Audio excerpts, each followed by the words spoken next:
started, we had so much remote stuff going on that ever since then, so what I've been doing, because it's a little bit easier to access, is I typically convert this to go on the Blackboard.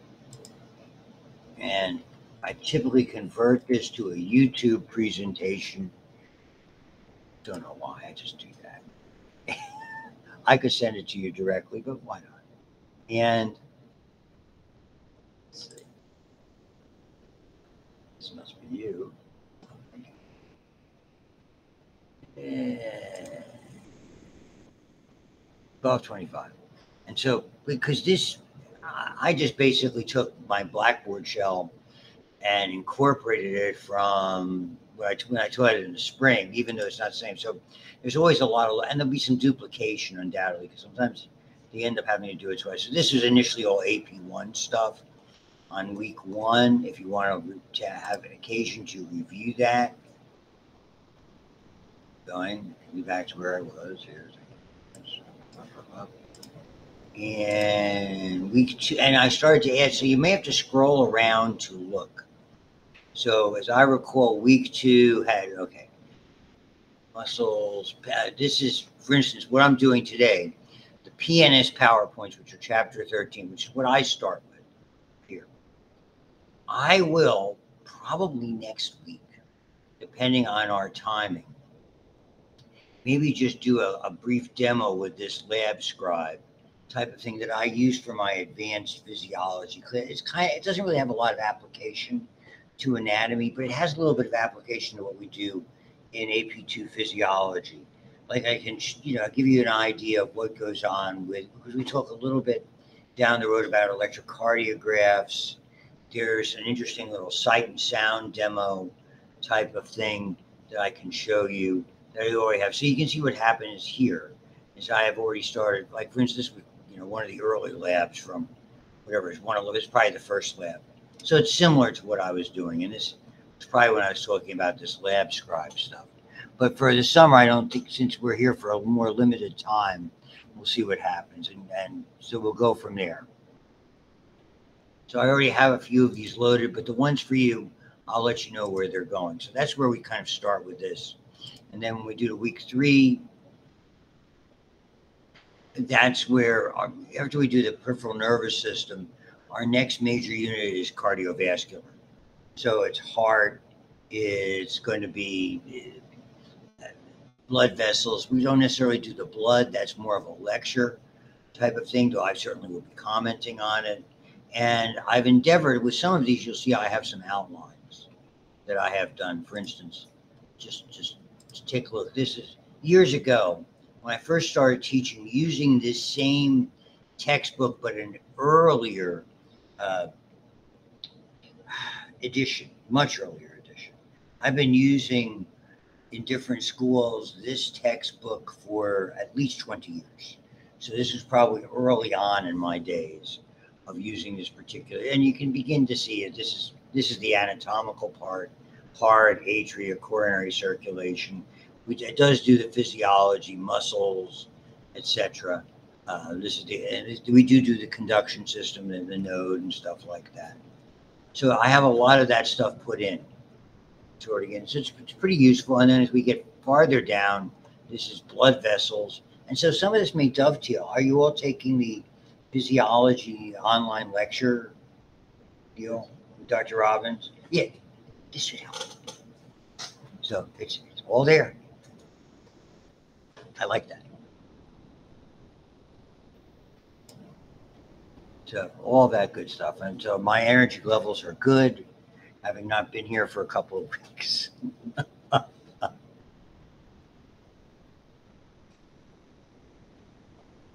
I mean, we're not going to be here terribly long. I have a pooch that's going to have to be looked at. It's very large. Let's take a look. All right, so let me get back to the syllabus. So I just wanted to share that with you. So I'll let you know, and I'll say if I posted like this morning, what I'm recording now, we'll probably stop it, take a break, and I'll do more recording. When I convert them, I'll just say, hey, I put this at the bottom of week 2, or at the bottom of week 3, or wherever I put it. That kind of a thing. Let me get over here. That's me. That's us. That's the recording, and there it is. Okay. So I sent you this. We've done syllabi 1,000 times. It's really not a whole lot different. This is the summer version, so it's a little more accelerated. I decided that I would do the eye dissection not stuff it in because I have to check to make sure we have everything there. But eye dissection, heart dissection, and I'll probably bump that quiz into the second week, I would think, or third. So I'll play around with these. So I just wanted to get that out to you, and I'll let you know whatever modifications they are, so you can kind of see what's going on. So you may have done this for AP1 in the lab. You may not have. We did not do it in our AP1 lab this summer. I always do the cranial. Theoretically, it's always the biggest problem, and it's going to be less of a problem going forward now, not that that affects you, is it was always the lab instructors were never necessarily on the same page with the lab. Now we're having less lab instructors because we have less enrollment. So people like me who are used to doing the lecture are doing some more of the labs. Okay, and it's just the way, and Dr. Robbins is doing more of the labs. So we're trying to keep it, but theoretically, you're supposed to start with peripheral nervous system. In this, from a laboratory perspective, endocrine has minimal anatomy. The blood has minimal anatomy. I'm happy to go over it. Sometimes I do the blood counts and talk about the clotting. We'll just have to see. I think the major area is the heart. I do like to get into the physiology with electrocardiography. I think that's valuable. It's circulatory a little bit. We can do some physiology, sort of adapt the physiology with blood pressure. There's only 4 of us, so I generally need at least a volunteer. It's all non-invasive. It's like putting a little sensor, like somebody going to the hospital and having a procedure or just going there to get a cardiogram. You put the little things on you. We just put them on limbs. And you can look at your own. Hopefully, you guys are all healthy. That kind of thing. And in doing so, the eye dissection, the heart dissection, the lung dissection, we should have a lung available. It's probably the 3 major dissections. The kidney's too small, and that's kind of so. We'll get these things set up as we get going with this, and I anticipate that, barring the unforeseen, we should be here on site every week. Okay, and probably we'll start at 8:30 because listening to me talk and do this stuff with just 4 people for 4 hours is a lot. The talking part's not a problem. I can handle. I do that better than anybody. Just ask my wife. Oh, you just shut up. Not to be critical, but I digress. All right, so that's the syllabus portion. Oh, I should go back and finish that up. I'm sorry. Just to tell you. So we'll have a couple. I anticipate from an exam perspective. Let me go back just because students are always concerned about that. The quizzes, and I did this in the AP1. We'll probably do. I anticipate we'll do those take-home style, and you can just turn them in. The practical exam definitely will be here doing this. More of a labeling exercise. Typically, it's eye, ear, heart, blood vessels is the first practical. The second one is respiratory, digestive, and urinary. That's the final. They're mostly labeling exercises. They're fairly straightforward. I tell you what everything's going to be on. And I just want you to be familiar with this stuff. It's a 1-credit lab. Let's be clear. So, and originally when we made up the departmental outline, a lot of the instructors, particularly the part-time faculty, were using the lab. There is no lab manual. If you want to buy a lab manual, that's fine. I think you get just as much out of the textbook and out of the PowerPoints that are there. You can easily, with the lab manuals and the textbook, and I do not know what Dr. Robbins does. Does he use that mastering thing? Does he do assignments? Okay. If you have the mastering, you've got all the stuff that would be in the lab. It's all there. I mean, so really what that is the software. Years ago, they used to provide that software for free in a lot of areas. So I used a lot of McGraw-Hill. We used the Saladin. I think Marieb is a little better clinically. I think you get a little bit more about Saladin had a little bit less. When I say clinically, nursing and pre-health careers are much more. You need some clinical relevance, which is my strong suit. But the Saladin software was for free online. I mean, and now it's not. Now everybody, and that was at McGraw-Hill. There's another program, but it doesn't preclude the fact that there would still be a lot of free online resources on the internet. If you're just scrolling around looking for, if you have the mastering, you're going to have most of it. But things like for anatomy, it would be like, you could do mock labeling to know where structures were and things like that. People would thrive on that over the years. It's changed very much when I first learned about human anatomy 50 years ago. That hurts.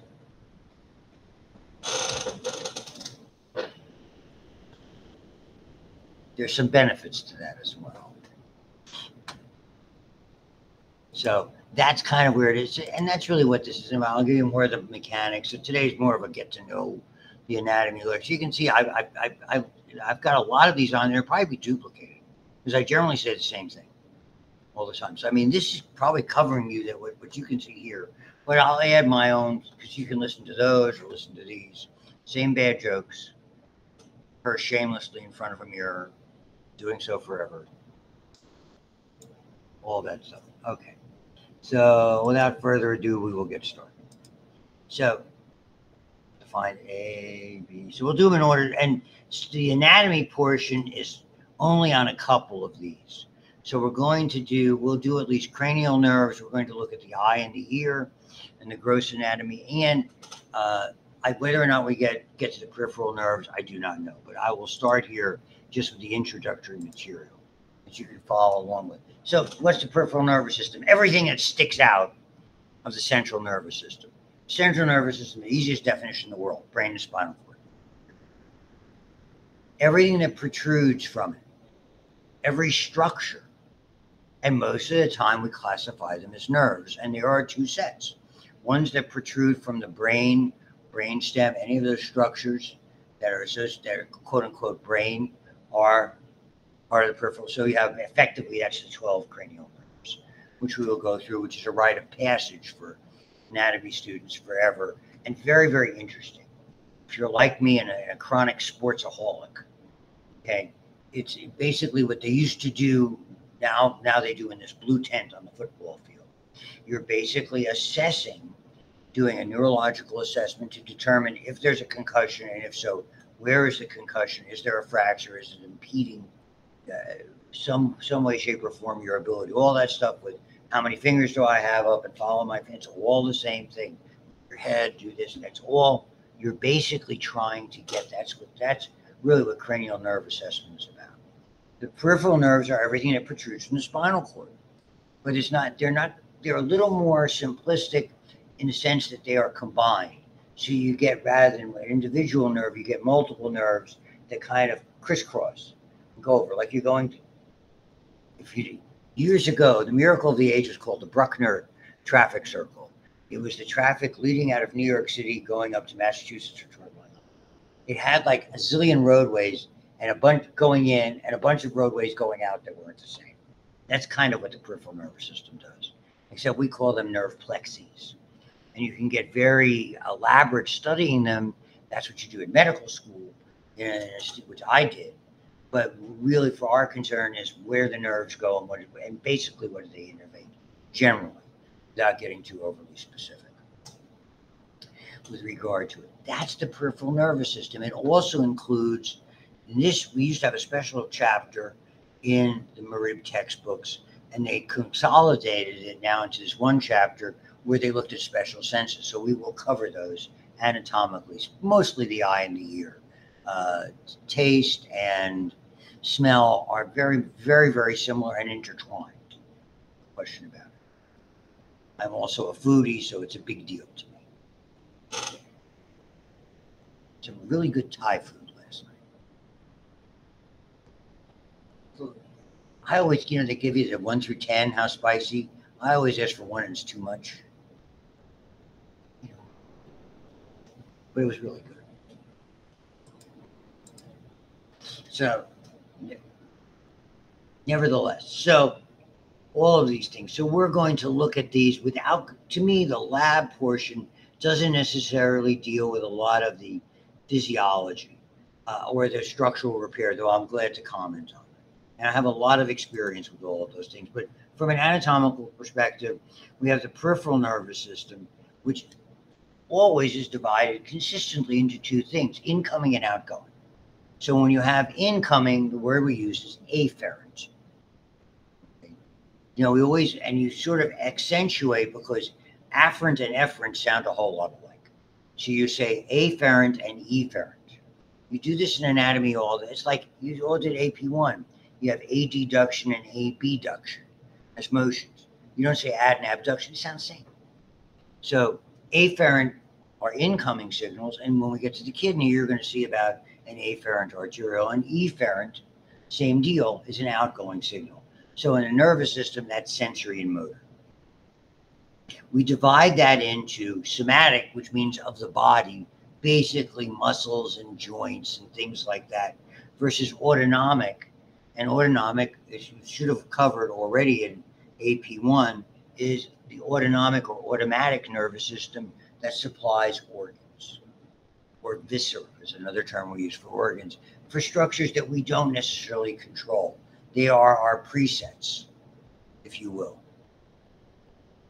Basically, there are default settings that we maintain, and they're all about homeostasis, and it's an extraordinarily important system. If we look at that autonomic nervous system, and this is something you should have had already, and I don't cover it here, they talk about the action, sympathetic and parasympathetic, which have this wonderful tug of war to keep you in homeostatic balance. That's nervous system explained. So all of these things, I mean, they want to tell you survival depends on it. I assume it does. Okay, it's important. We respond to stimuli. And so we have to identify the stimuli. Oh, that was hot. And you pull your hand away. That's a reflex action. They talk about those here. Reflexes are protective in nature and relatively simplistic. Okay, and then interpreting it. I realize now that it's hot, I better be careful picking this up or whatever. Those things. So we'll look at all of those things, and then they talk about different kind of inputs that we get. So, and the ones I will focus on are interesting. You have extero, which means external receptors, and internal. Your bladder telling you it's full, or your stomach, because you had a lot to eat, your stomach telling you it's full.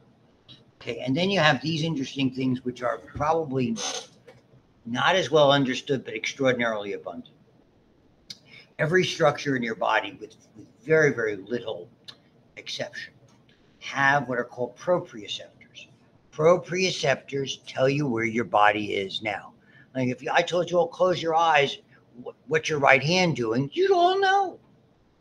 It has a pen in it, it's under my chin, it's touching my keyboard, it's being held up like this because you're drinking with the other hand. Okay, you'd all know that, right? That's a proprioceptor. So, I mean, it's just sitting there telling you this, you know where everything is because you have little sensors telling you if they're moving about. And proprioceptors are important because they keep us oriented. When those fail, there are a lot of problems because we don't know if something's hot or cold, sharp or dull. The largest part of the population that's associated with failures of proprioceptors have one thing in common. They have a disease. The disease is called diabetes. And diabetics get something called autonomic dysfunctions, and they're related to proprioceptors. They can't tell if they put their foot into a shower whether the water's too hot or their hand in there or it's too cold, because they lose that ability. They lose aspects of sensation. They don't know whether there's a pebble in their shoe, and the next thing you know, they've got a big sore that gets infected and have their foot cut off. That's how. So you're not to be tinkered with, okay? And in the AP1, we talk about the area that really is in charge of those proprioceptors relaying information. That's the cerebellum. So in the cerebellum, that's a really important part because if you don't have those proprioceptors, you need those to maintain your balance, to be able to see, to do all of those types of things, to kind of get yourself oriented. Even if your eyes were closed, as long as those proprioceptors work and the cerebellum works, you're able to function. It's like me last night, because the cat wanted out. I didn't want to turn a light on to wake everybody up. You kind of have an idea where everything is, because you just, even with minimal light. Very annoying cat. Okay, and I'm not too care about these levels too much, or the signals themselves and the fields. Transduction is something that we'll talk about a little bit. It's more about physiology. It's really interesting when you get to special senses, because signal transduction we do all the time. It's our nervous system, and it's really what makes special senses special. Is they take one signal and they change it. They'll take an auditory signal, which is pressure, and change it into an electrical signal that your brain can interpret as a sound, or how loud, or how soft. All of those are, something that your taste can tell you whether, hey, that tasted great, or ugh.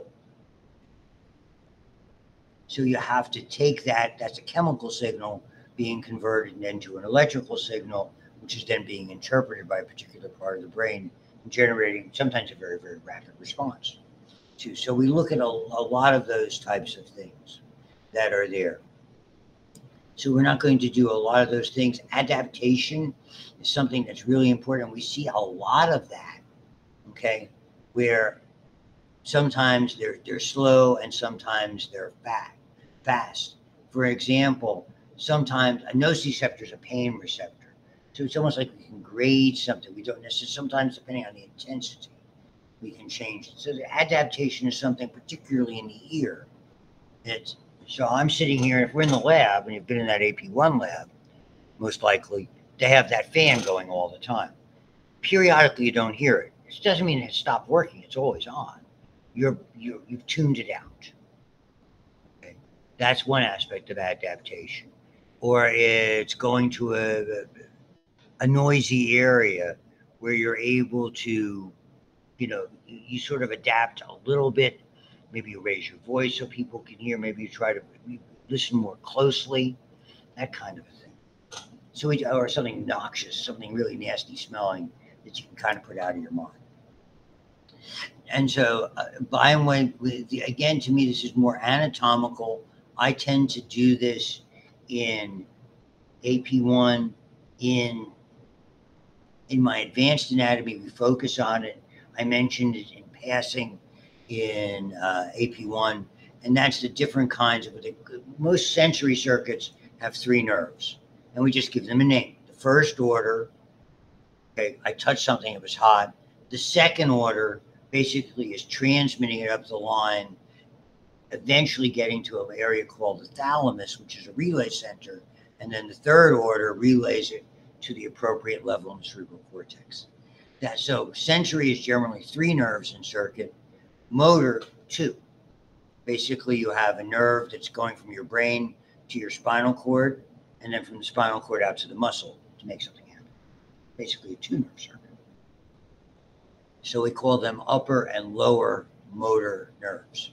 What's interesting about that are things that affect it, and perhaps the most interesting disease that affects it, and it's worth mentioning because we just had the anniversary of a very famous speech where it was identified, it's called Lou Gehrig's disease. It was named for a baseball player who had played 2,190 consecutive games, a record that lasted until mid-90s when Cal Ripken Jr. broke it for Baltimore significantly. Okay, it was called the Iron Horse. And he developed this disease that they knew about, but it finally bore his name because he was so famous. It's arguably, in the Mount Rushmore of the greatest baseball players of all time, along with his teammates, a guy named Babe Ruth. I know. My dad actually saw Babe Ruth play.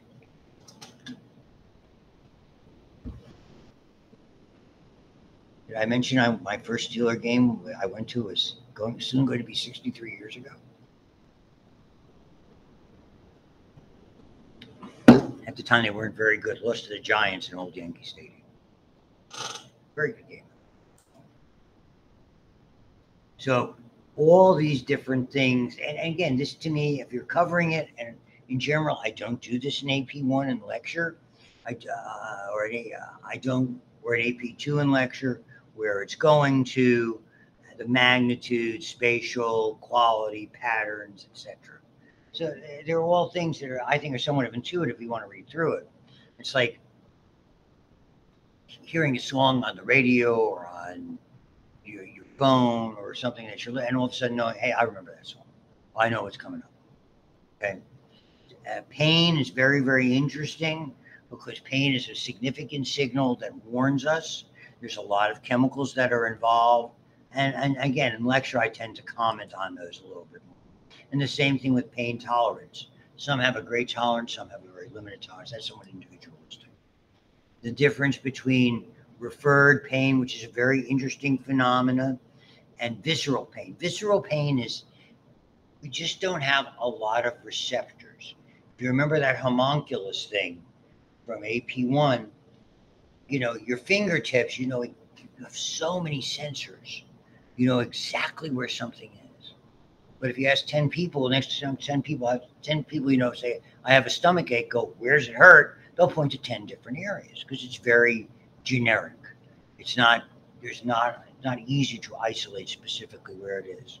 And indeed, we use the phenomena of referred pain because it's overwhelming. So the fibers travel along a similar region, and you get this very, very famous chart, which is why the fibers that are coming from the heart happen to go over the left side of your torso and down the sort of the ulnar aspect of your left arm. That's the classic heart. But heart attacks can also feel like indigestion, tightness in the chest, certainly in the throat, difficulty swallowing, all of those.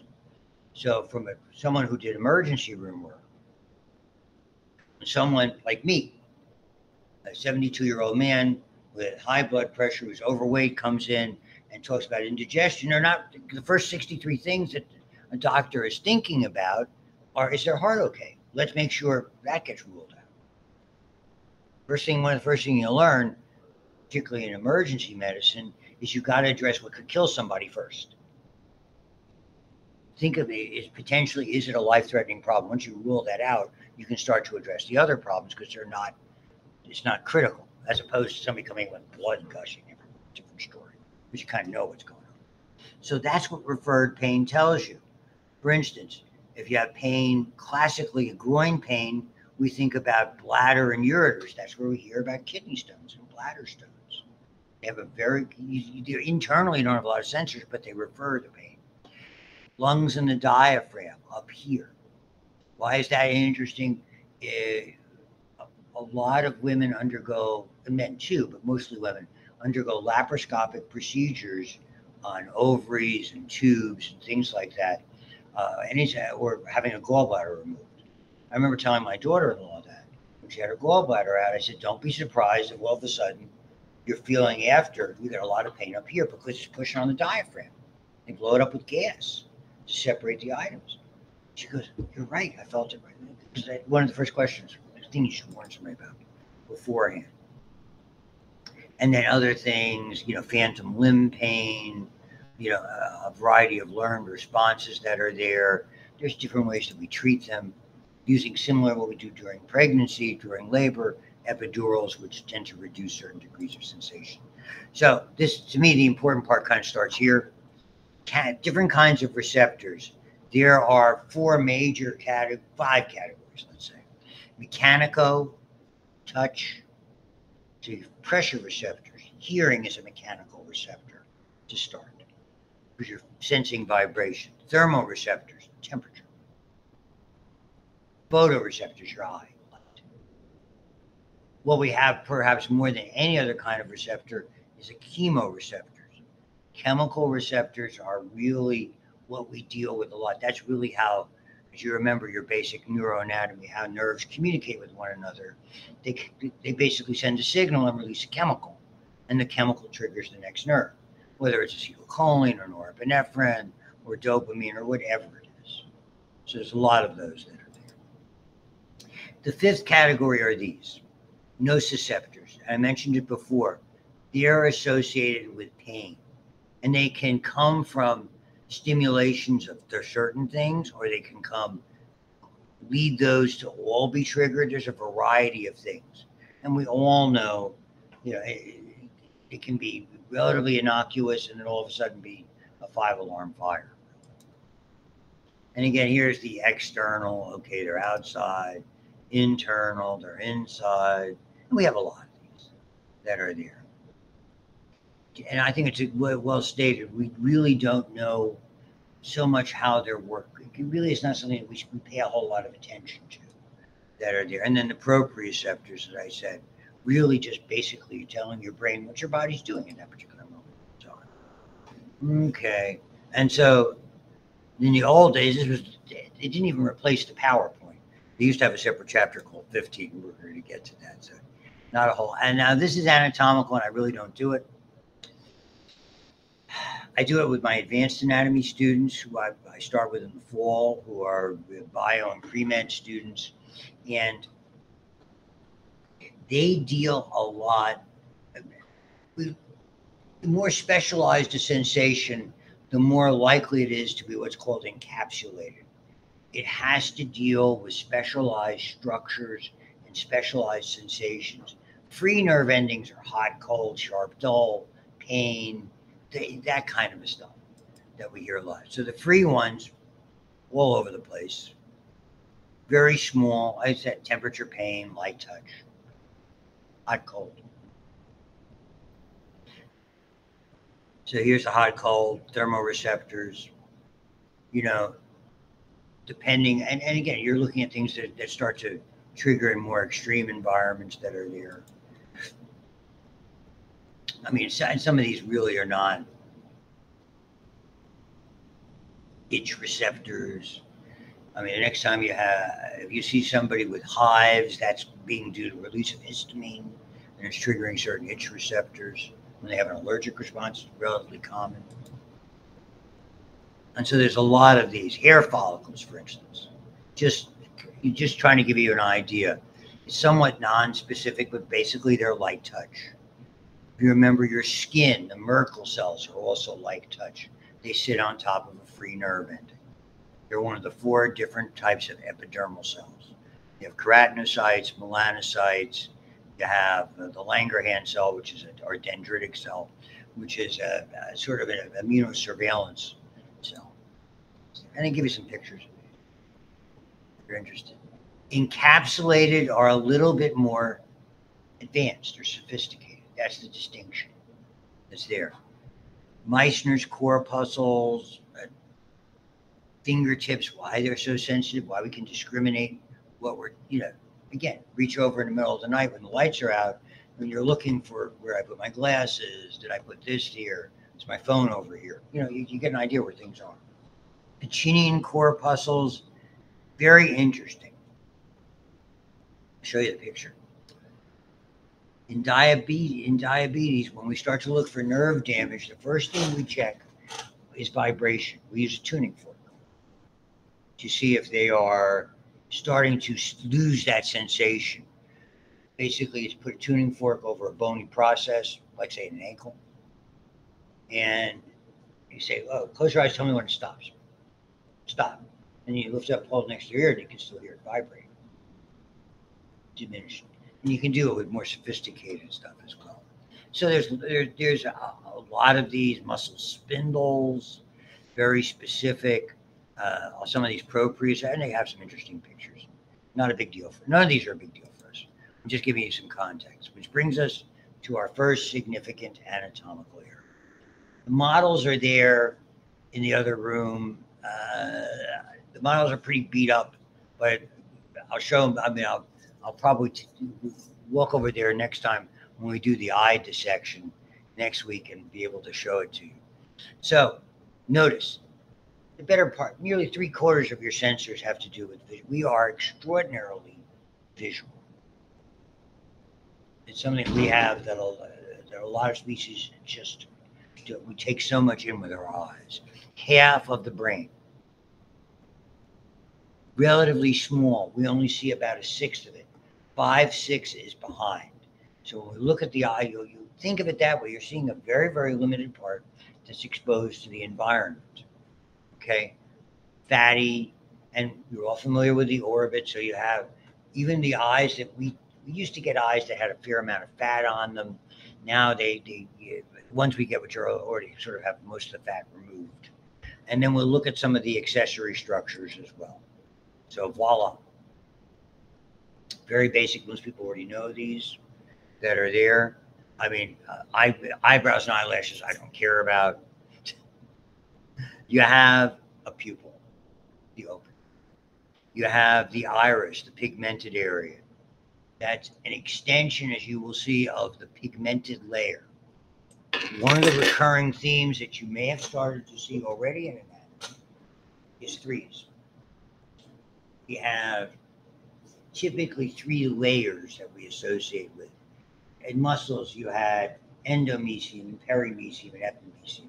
In nerves, you had endoneurium, perineurium, and epineurium. You have layers that were associated. In most of the structures that we will see here, we see a lot of threes. Blood vessels have threes, urinary structures have threes, lymphatic structures more or less have threes unless you get down to the capillary level. Same with blood vessels.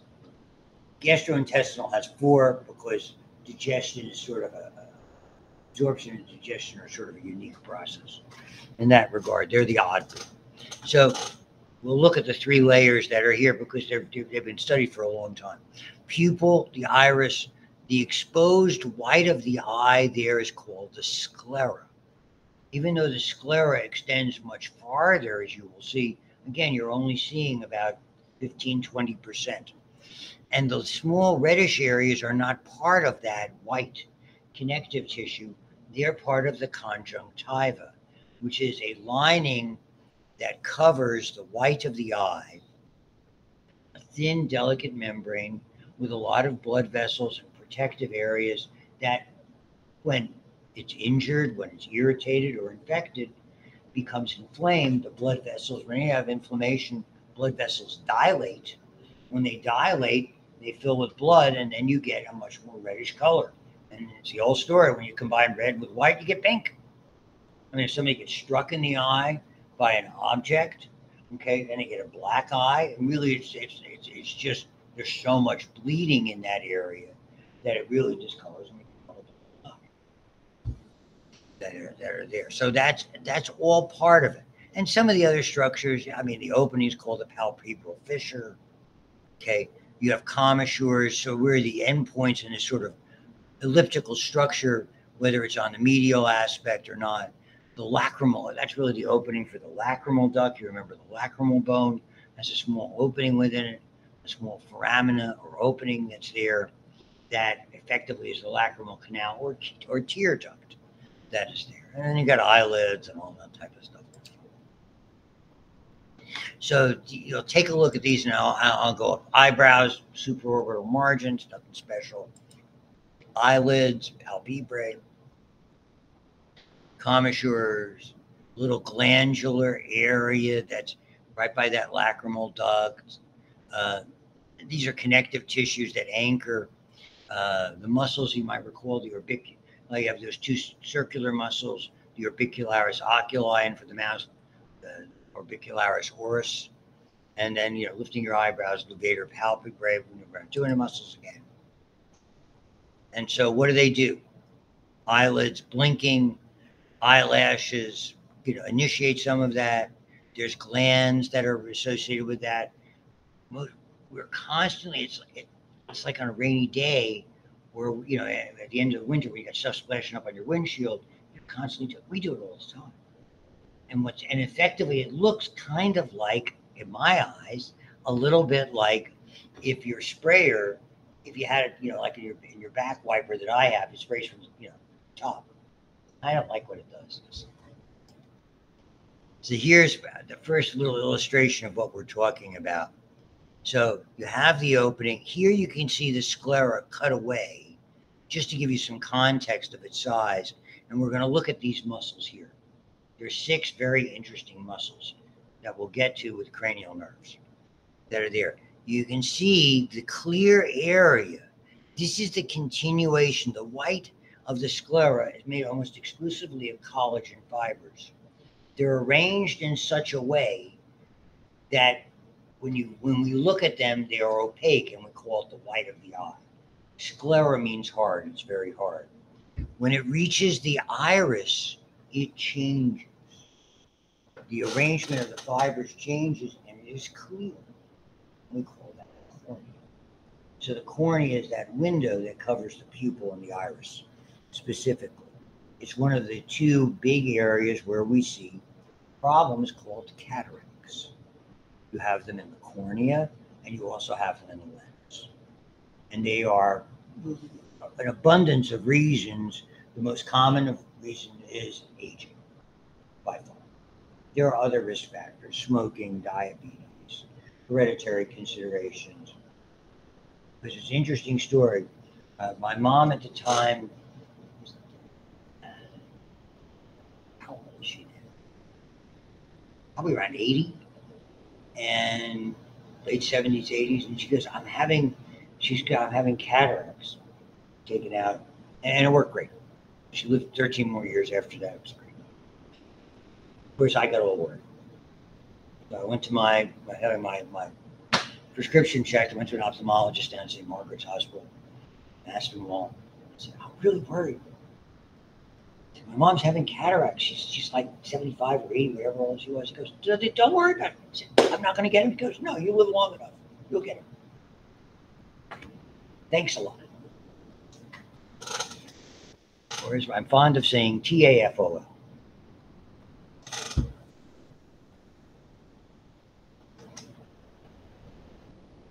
True story.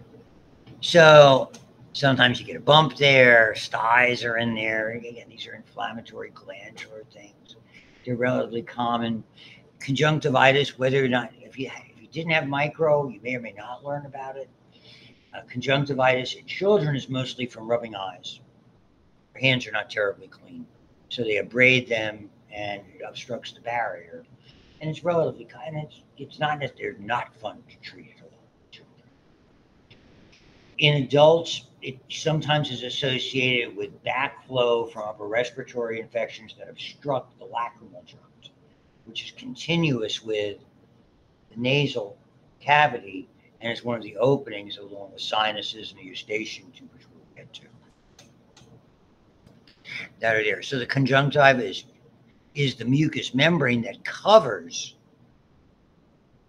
okay, the area where the cornea is located, and it's a bit larger than you think that's there. And again, here's the conjunctiva, and it's very contagious. If you did not know. We had 3 children in 3 years and 2 weeks. My 3 kids are 3 years and 2 weeks apart.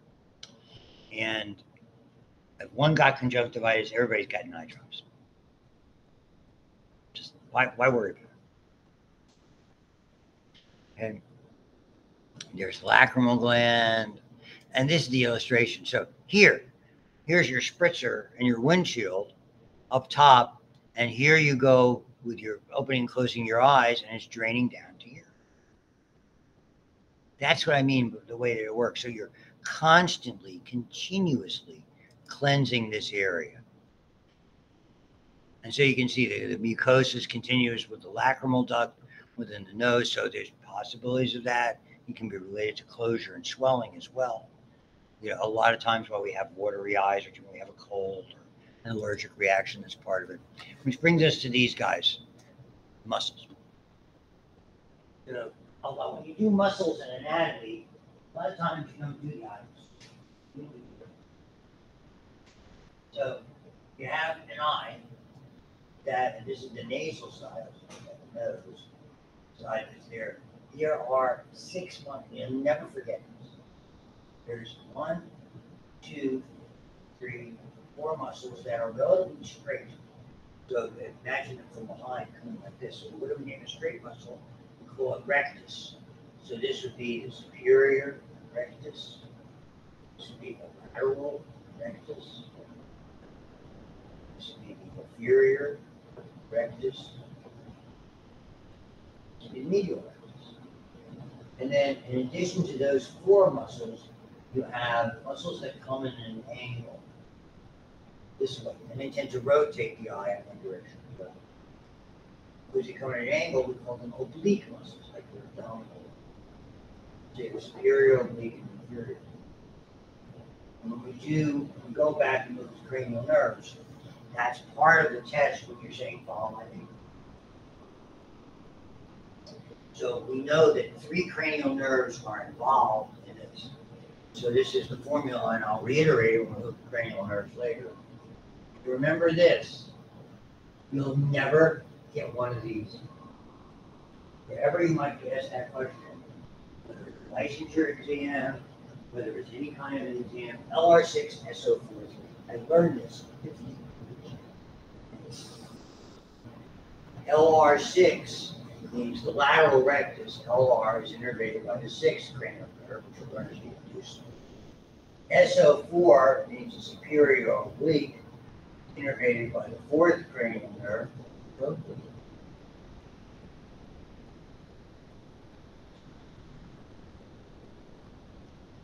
And LR6, SO4, I'm right here. And the 3 means all the rest. 3rd cranial nerve, which we learned. Got that? You're interesting. You remember your anatomy of the skull? They all enter, access the eye and those muscles by way of the superior orbital fissure, okay, which is fairly wide. That fissure also has, as you will see, what's called the ophthalmic branch of the trigeminal nerve, and of course a number of blood vessels and other vital structures. And their whole job, okay, 3, 4, and 6 are principally motor nerves, 3 being somewhat of an exception. We'll get to. And that's what you're testing. So if somebody, how can you tell if the nerve's damaged? Because if it's LR6, if the lateral rectus is in spasm and being pulled that way, or that way, then you can immediately identify that. If it's damaged, maybe the eyes are drifting toward the middle. That's why that stuff is important. I don't know where your career paths are taking you, but everything is a clue. What I miss about not being in practice winning is making challenging and difficult diagnoses. It's like puzzle, it's like mystery. And it's a lot of, when all of a sudden, pieces fit together. That's it. So they all come, as you can see, the muscles, the obliques, etc., and all that stuff. So here, this is a fairly reasonable demonstration. So you can see here, superior oblique tendon coming in from an angle versus the rectus, more or less straight. Here's the inferior oblique. And it kind of gives you an idea when it pulls, how it's going to rotate the eye one direction, or it's going to pull, it's going to rotate it in the other direction. It gives you an idea what they're going to do, more or less. Not a big deal. So you can, here you begin to see it. Superior rectus, here you can see the oblique, etc. And so lateral rectus, the different things that it does. The obliques depress the eye, turn it laterally. Superior oblique kind of makes it goes down to the outside. The inferior oblique elevates because the angle it's coming from. And there's the innervation. We'll get back to this. And so when they're not perfectly coordinated, we see things like double vision. And so that's another clue, particularly if you're analyzing concussions or trauma. And they have become a big player in sport. Very much so. Not the least of which because of a lot of the concussion aspect that was really looked at very, very closely here in Pittsburgh. You know, the Will Smith movie depicting the guy who worked for my old buddy, Dr. Wecht, who I know enough to say hello to. And I was on staff at St. Francis Hospital, which doesn't exist. It was at, what is it called now? PPG Paints Arena. It was built on the site of the old Central Medical Pavilion. And the head of our thing was Cyril Wecht, a very, very famous, still around, early 90s now, a forensic pathologist. Is it UK? Yeah. Yeah.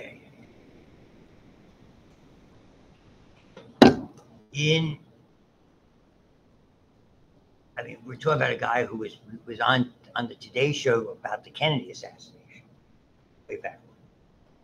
So there was a famous TV show there were two very famous pathologists, Cyril Weck, and a guy out in LA whose name I don't remember, who I think was of Asian descent. And they made the show Quincy, which is a very popular show with the late Jack Klugman, who was in the original Odd Couple TV show. Depicted that particular was great. And Weck was a lot of those things. Yeah, he was somewhat controversial, always.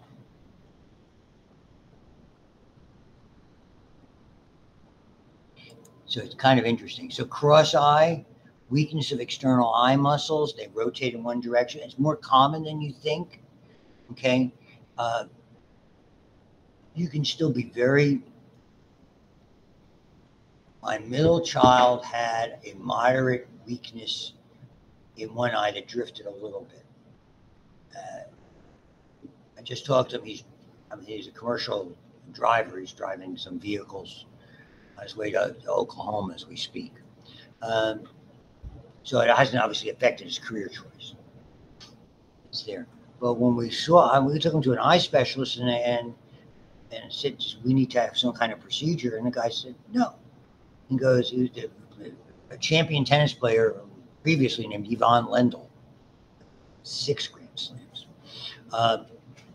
Had a worse one than he did. So, I mean, we look at it, from parents' view, they look at things as being cosmetic. Understand what I mean? You see something and you go, oh, this isn't right, we got to get it fixed. But it's not necessarily something you do. So back to the anatomy, these are the 3 layers. These layers are interesting, and we see this somewhat as a repetitive pattern in a lot of structures. When we get to blood vessels, you're going to see they have a very strong outer layer. A lot of their functionality comes from the middle layer, which is muscular. And this is a recurrent pattern we see a lot. And then the inner layer is some kind of a lining. In the eye, it's a little bit different because the inner layer is the critical piece. That's where we see our ability to see things come from. So the eye is a little bit different. What gives the eye its solidity, its strength, is the outer fibrous layer. Hence, when we talk about sclera, sclera means hard, strong, tough. Okay.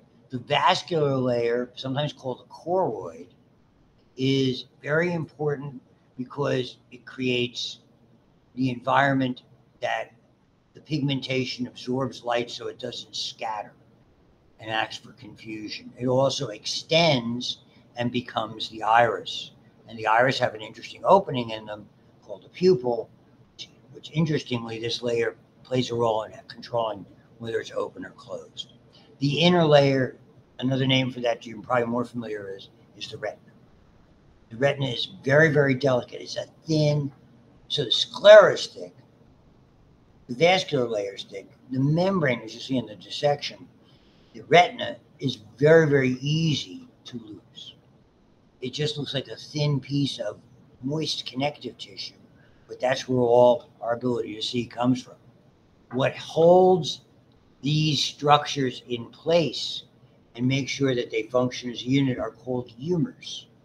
In the old days, fluids in the body were referred to as humors. That was the original. If you're like me and like old TV shows that depict medieval times, when somebody was sick, they would come in and have somebody bleed them all the time. Well, the idea there was too much of an accumulation of blood, and sometimes actually worked. Okay, that was there. So there people were referred to as sanguine and bilious and phlegmatic. There was black bile, yellow bile, phlegm, and blood for sanguine. So that was some of the early, we knew more about medicine historically. So we have 2 humors. You have one that's a gel that we're born with and we keep for our entire life, called the vitreous humor, which is very useful forensically, taking samples of it because things will accumulate in there. And the one that is much more of a problem to us is called the aqueous humor, which is much, much smaller and really maintains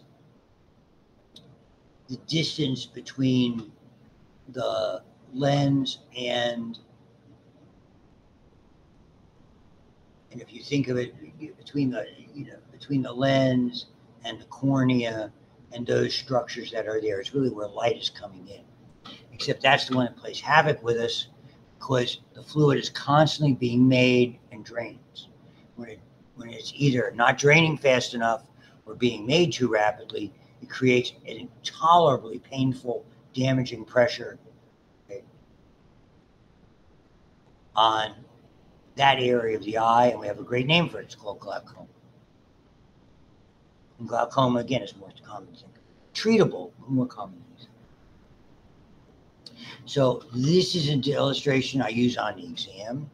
You'll see it. We have a model that kind of reflects that, kind of sealed in plastic in the lab. You have the relatively thick sclera, and you can see it continuous but changes into the cornea, that clear area that's there. Covered. Here you can see the pigmented layer, obviously with the color, and not drawn to scale. And what's interesting is the pigmented layer has sort of an interesting shape. It sort of begins, and you actually see this on the dissection, you begin to see this serrated edge where it kind of attaches itself to this very, very thin retina. This is reflecting this sort of gel-like fluid called the vitreous humor. The lens is very, very distinctive.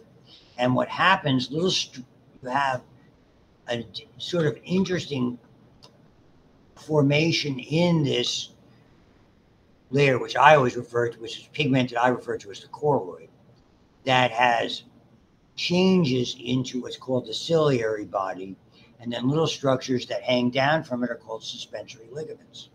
And it's the reaction that is part of, as you will see, the third cranial nerve, which allows our pupils to open and close and controls the opening, and in doing so controls the shape of the lens. So for what you are doing now, if you're looking at the screen, your lens is relatively flat. You're looking at an object that's roughly 20, is where 20/20 comes in. We're 20 feet away. And so you're using your distant vision. In order to do that, you typically have the opening is somewhat wider, and the lens, because in the process of making that opening wider, those ligaments get stretched and they begin to flatten out the lens. If you are writing in your notebook, if you're looking at typing in your laptop, or if you're all of a sudden somebody texted you and you're looking down like that, and all of a sudden that pupil will narrow. And in doing so, because this effectively the muscle is somewhat of a rotational muscle, what it does is it begins to become these, rather than being elongated, the suspensory ligaments begin to have less tension on them, and it allows the lens to become rounder. And that's what we use for close vision. And so everything is based on that, whether we have problems adjusting those for whatever reason and require corrective lenses, whether contacts or like me wearing glasses, you're dealing with different variations that are typically associated with it. Okay? I'm nearsighted, okay? So I can see things close, but far away can't do much better. So you'll see a lot of these. You see the lens, you'll see the remnants of suspensory ligaments, you'll see the serrated edge, you'll see that, you'll see the iris, you'll see the pupil, you'll see the cornea, but it's not clear. Cornea, when someone dies, okay, or in the case, because we get these from a dead sheep, what happens? The cornea clouds over.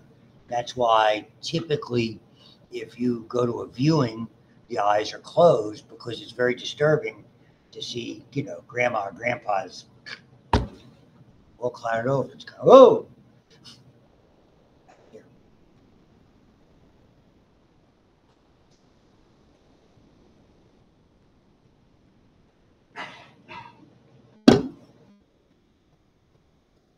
Oh, moving back.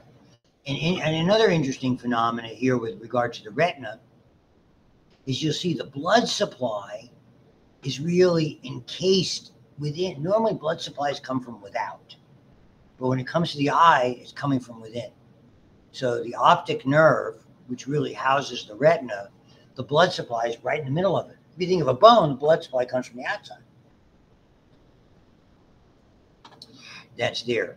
And then what happens is this, as the retina develops, all the nerves and the little nerve endings are distributed in such a way that they kind of effectively point toward this pigmented area. You'll see that in a second.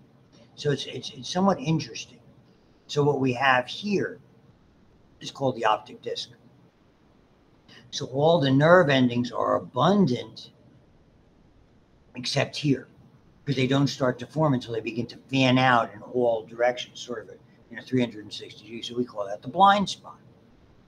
The highest area of your vision is called the macula lutea, and there's a little pit in it called the fovea centralis, which is very close to the blind spot. But so if you have corrective lenses or contacts, you're basically focusing your vision to that area. So those are important structures. So sclera and cornea, sclera opaque, protects and shapes, anchor points, as you'll see on the dissection, for the extrinsic eye muscles. The way you get your orientation, which is so important in dissection, is you kind of feel where, you'll see where the iris is, and behind it, on your other finger, you can feel where the optic nerve is. And effectively, the sclera becomes, really because of its strength, becomes continuous with the dura mater, meningeal layer. The cornea changes in the arrangement of collagen fibers, becomes transparent. Yeah, it has epithelium and they can become abraded, but we have an abundance of these sodium pumps that help to, and again, when those stop, then you have, that's when somebody dies. A lot of pain receptors. The vascular, I often call it the choroid. That's the bulk of it.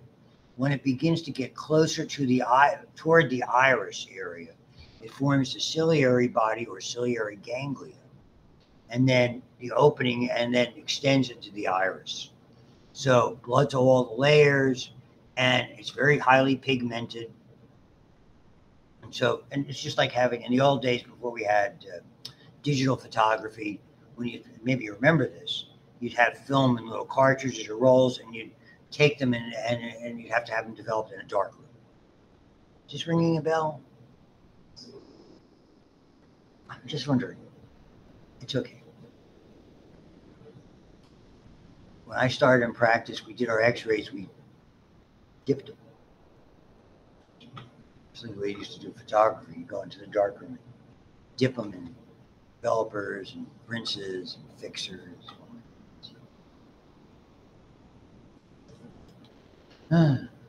So the ciliary body is what it becomes, the choroid, and it surrounds it, creates those ciliary muscles for the lenses with little processes, little suspensory ligaments that help to hold it. The iris, the pupils, the opening, and again, close vision. They're sphincteric muscles, so when they rotate, they're circular.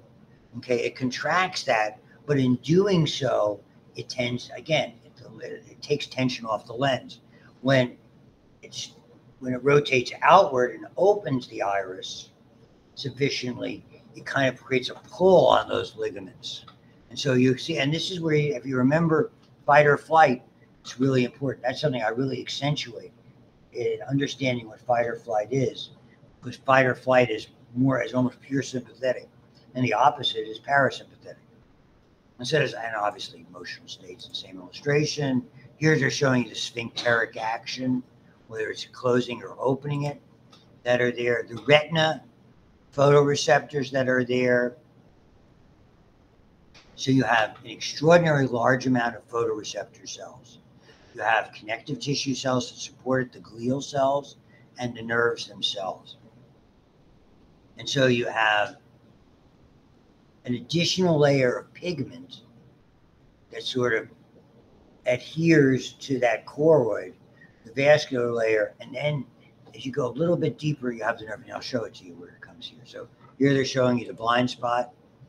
So the pigmented layer It's just a single cell next to the choroid, okay, all the way to the ciliary body. Again, absorbs light, and what you will probably be looking at in physiology when you're listening to the lecture, however Dr. Robbins does that, that's a really important part, because we're constantly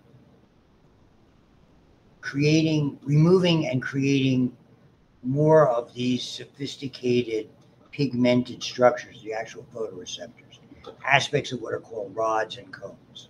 Thankfully, I don't have to deal with it in this. It's very complicated, I think. Okay. So, and you'll begin, and as you can see, it's the neural layer of the retina all the way to that serrated edge. That's where we see the cells. So you have the actual photoreceptors, they're rods and cones. We have about 20 times more rods. The rods are for black, white, shade, silhouette. So that's what we have the most of. We have a much more limited amount of color receptors, but those are the ones that require the most light. So what you'll see is that when it's dark, or if you're driving at dusk or in the evening, frequently the abundance of rods are along the periphery. They're much more abundant on the exterior of the eye than dead center in like that macula area, where it has the abundance of cones. So you're more likely to see a deer out of the corner of your eye, and more likely to hit a deer that's standing right in front of you. It's like magically, it's just not that easy. And it's typically what happens. It's much harder to see things directly in front of you at night. So people with really good night vision, which I do not have, are able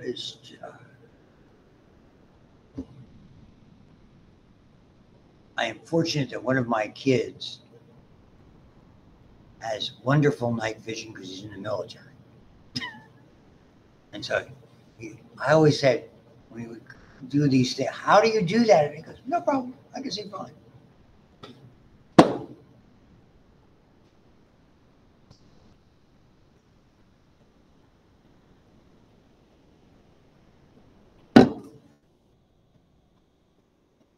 I don't have it.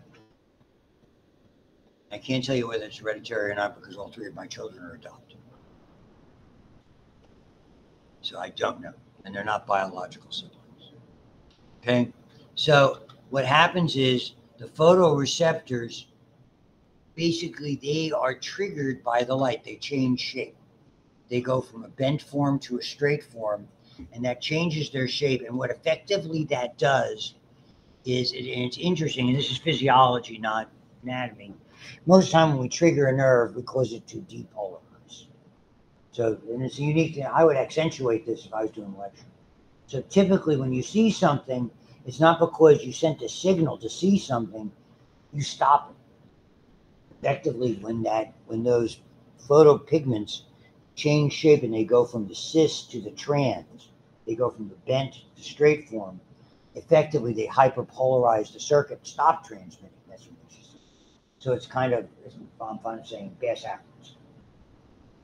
And those are great things to remember, because things that are counterintuitive, I think, are always easy to remember. So what that does, when you actually see something, it stops the signal to the bipolar cells, and then the bipolar cells effectively are triggered by the absence of signal, if you will.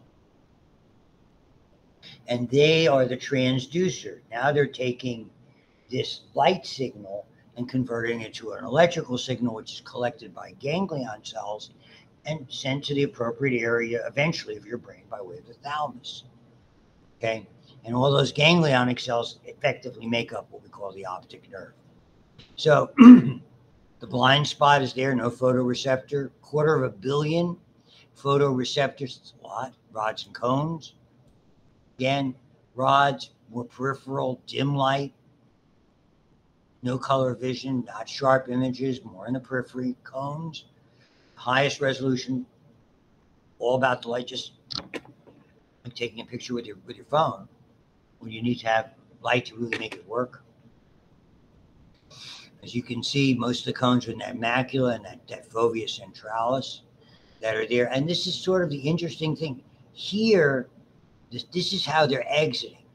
So if you want to think of if you look at the retina that you'd be looking at when you dissect it, there's nothing there. The sight is going on closer. Here's the pigmented area. Over on this side, here's the choroid. So the light is being prevented from scattering and concentrated. We obviously can see this is a cone, this is a rod. And it's made of little segments of photopigments that are constantly being broken down and reproduced. These are the bipolar cells, and really, again, they're just a transducer. Typically, you only see bipolar cells where special senses are. So that's what we were dealing with a bit today, and the ganglionic cells collect the information. So here you can see the choroid, that pigmented layer of the retina. Now you can see the outer exterior of the rods and the cones, et cetera, on an actual micrograph. And it's, you know, some of the supply from the inside, some from the outside, et cetera. And these go by a lot of names. This is what someone does an ophthalmological exam. Nowadays, if you're getting your eyes checked, it's done, you have a big device that measures glaucoma and all those things. Into it, it'll take a picture of it. You give them a flash drive, they'll be glad to show it to you. All those things. It's one of the rare areas in the human body where we can actually see an arteriole. These are arterioles. Healthy. Smooth. There's no irregularity. There's no spots. No bends or anything like that. So while we look at those, you're able to tell overall what your tiny arteries that normally you couldn't see, because what happens in the eye is happening in your kidney, it's happening in the interior of your organs, it's happening in your extremities. So if you go back, one of the things we look for in diabetics with regard to that gives us an idea if they're going to have peripheral vascular disease or kidney disease, and a good indicator. They're also affected by smoking. So from someone you did not notice about me, I will share it. I smoke 2 packs of cigarettes a day for 40 years. I've been smoke-free for 15 years on June 20. So I remember when I was in my 30s, I had an eye exam for insurance physical, and my insurance goes, you know, eyes, you go to think about smoking. No one's up there for 30 years. And interestingly, I went to have an eye exam, the last one I had a few years ago. The eye doctor goes, you know, your eyes look, he says, you are a smoker, but you haven't smoked in a long time. How's that? So it got fixed. It's absolutely true. Detached retina is usually when the vitreous, which its whole purpose is to hold it in place, can be permanent blindness, variety of things, almost all traumatic in nature that are there. One of the great areas since I was a kid have been eye surgery. We're doing things with eye surgery now that it was unimaginable. We had one of my history, not professor, teacher in high school, had a detached retina. They fixed it. He had to be sandbagged in place and couldn't move in bed, flat in bed, for 10 days. They do these things now and you go home that day.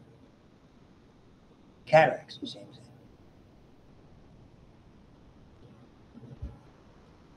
thing. So I'm trying to give you the context of what it was like in the 60s, 50s and the 60s when these things happened. There. Here are the fluids. The lens is the divider. You will not see the anterior fluid. You'll see the posterior fluid. Yeah, well, you guys will get a break soon. I'm blabbing. So the vitreous, the light goes through this. It contributes to some of the pressure, lasts your lifetime. The interior, again, the lens being the divider, continuously formed and drained by a canal called the canal of Schlemm. And again, and they show you which you don't have to know for me, but just the whole idea is is it Here's the lens. This is the anterior. This is the vast posterior segment behind it. Here's the glaucoma, the aspect of it. It's eminently treatable if it's caused. And so it's typically part of it. I don't know what the time is you start doing it. Yearly after age 40. Okay, they answered the question. Again, if there's a family history, you start looking at those things. So for you folks, young people, okay, that's there's, heaven forbid, if there's a history of some kind of cancer, biologically, and your biological child, those are the kind of things you tell. That's why it's so important to take history, because it tells you what tests you might have to start earlier than not. Let's take a look. The lens, avascular, interestingly enough, clouds over right away that are there, filled with this transparent protein, more dense and condensed, less. And this is one of the problems. Why most of us, as we get older, there's some visual problems associated with it. Aging, diabetes, smoking, light is a big thing that plays a role with it. Except we used to think vitamin C couldn't hurt you. Okay, it's one of the things that vitamin. And so the reason I say this up, when I was in college, after the death of Einstein, the most famous scientist in the world was a guy named Linus Pauling, two-time Nobel Prize winner. He was the character. If you follow the comic strip Penis, they named the character Linus. He said, I haven't had a cold in 5 years, and I take mega doses of vitamin C. Now, it was just coincidental. But everybody started eating vitamin C that was going out of stock. Very good for wound healing. So that covers that. And as you will see, the rest of this, so there's the B PowerPoint, is all about, and I'm not doing it because we're going to take a break in a bit. It has to do, this is more about what's going on with the eye, physiologically. We have a blend, just to give you a laundry list, a blend of 3 different colors that make all the different colors, like a color wheel type of thing. You can see the frequencies that are there. The absence of these genetically is where we start to see things like color blindness, which affects some people. It's sex linked, so it comes from the mom. My dad had it, but I do not.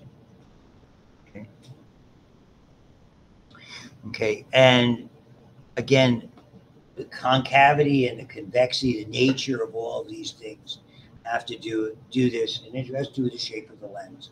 And I'm not getting into the physics, but you can see it's kind of what they're trying to, how those are things that you can do with, and that's what with eye surgery, with lens implants. And again, it's a physiologist, not lab. It goes through the cornea, it goes into the lens and leaves, so light is bent 3 different times. That's the whole idea with the far point, with the 20/20, being able to see certain characters and certain, which I don't do. These are the ciliary muscles. You can see what happens is, so if you stretch it, it's flattened, but for distant vision, but as we begin to rotate the other way, then these effectively are not nearly as taut. They relax, and it allows the lens, as you'll see subsequently. And then the idea of accommodation is, and you'll see this in the exam, is someone will tell you, follow my finger, and you'll bring your finger. What should happen is your eyes will point towards it, and your pupils will get smaller. That's called accommodation. We'll get to that shortly in craniology. And as you can see, as you get older, you lose some of that stuff. So there's the accommodation and the fact that the eyeballs converge. There is the opposite for near vision and the different types. I don't go into it. So that's what people have. Astigmatism is all one word. And you can, for years we corrected it with lenses. They've done these LASIK procedures. We're making slashes, if you will. I had inquired about it, but by the time it became popular, eye surgeon said to me, you're less success as people get older. Those types of things that were there. And then this is all how the photoreceptors and the pigments, they'll go into chapter and verse. And if you have any questions about it, I'll be happy if you're having some confusion with lecture to respond to them. So there's not a whole lot. Here's the color blindness thing, the cis and transform. And so basically what happens, in the dark, they form, okay, when they're exposed to light, they break down, and then they regenerate. It's a continuous cycle. And I'm not going to go through all that. To me, these are physiology pathways. I thought I would just get through that relatively rapidly. The ability to adapt. It's like when you're watching something in a dark room, the lights come on, and that type of thing. Too strongly stimulated, the light, so you get the glare. It's like, just tell me that you're turning on the lights.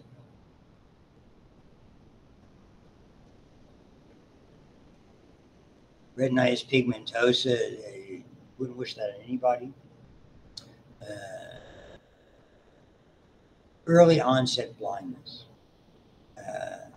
I'm not as familiar as I should be. A lady that we knew had that, and rather than have children biologically, she adopted. And this is the pathway. I do this more, but I'll show it to you for the sake of completeness.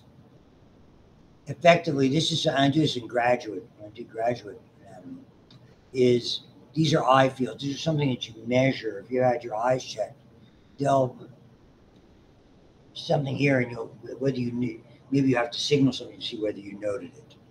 And basically, it's determining is there a problem with some aspect of the eye, because we know that this part of your right eye sees over here, this part of your left eye over here, and so if we can map where the signals are going, about 90% crossover, left eye to the right side of the brain, right side to the left. 10% does not. That gives us stereoscopic or three-dimensional vision. So if someone loses an eye, or has an eye procedure, or has damage and has to wear a patch, either permanently or temporarily, you lose that. My brother-in-law, whatever you call my sister-in-law's husband, lost one in the Navy from a bungee cord whacked him in the eye, 40 or 50 years ago. And so, it's the kind of thing where it's sort of like if we go out to eat, you can see them in the restaurant, kind of make sure you arrange the stuff. You feel for it. My fork's here, my spoon, so you know where I'm going to reach for. You can still draw, and it shows you what happens where they go to the thalamus in a particular area called either the medial or the lateral geniculate, and then off to the appropriate area of the brain.